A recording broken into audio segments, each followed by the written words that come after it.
En el pasado has dicho que ningún empresario listo vende productos que sepa que maten a sus clientes. ¿Qué piensas entonces de la industria tabaquera?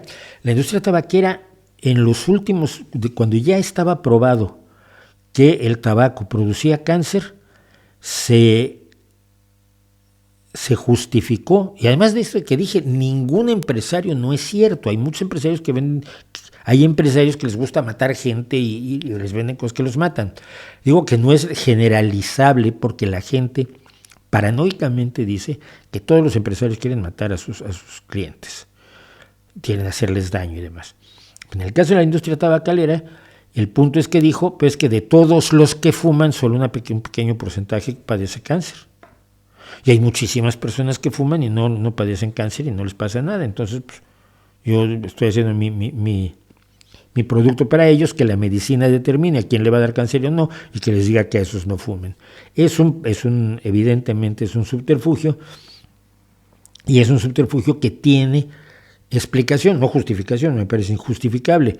Pero es que la industria tabacalera también es la industria de miles y miles de personas que vivían de la fabricación del tabaco, de plantar y preparar el tabaco, de las miles y miles de personas de países enteros como Cuba, que sin la venta del tabaco se hundirían. Entonces, sí, en este caso sí, pues una empresa que a sabiendas vendió algo que tenía una probabilidad determinada, clara, de matar a sus clientes, y una probabilidad más alta que otras cosas. Es decir, probablemente, si vendes cacahuetes o cacahuates o maní, o como le llamen en tu pueblo, pues corres el peligro de matar a algunos clientes. Efectivamente, la gente que tiene alergias al cacahuete o maní puede sufrir la muerte en segundos. Es terrible, es una de las alergias más brutales que hay. Y solo con el polvo del fruto este. Entonces, en ese sentido, sí, el que vende cacahuetes también vende a sabiendas algo que mata a sus clientes.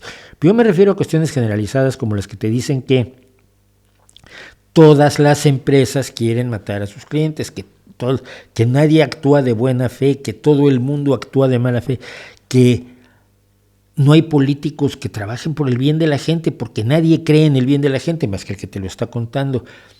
Que ningún empresario quiere hacer un producto que haga feliz a la gente y mejore su vida. No, lo que quiere es perjudicarlos y llevarse dinero, porque además del dinero su satisfacción es el perjudicarlos. Ese es el tipo de posiciones a las que me refiero. Evidentemente, cuando cualquier afirmación la llevas al extremo, te encuentras cosas así. Evidentemente, en el caso que tú mencionas, es cierto que la industria tabacalera, no antes, hoy mismo, vende un producto que sabe que tiene una alta probabilidad de dañar y matar algunas de sus clientes.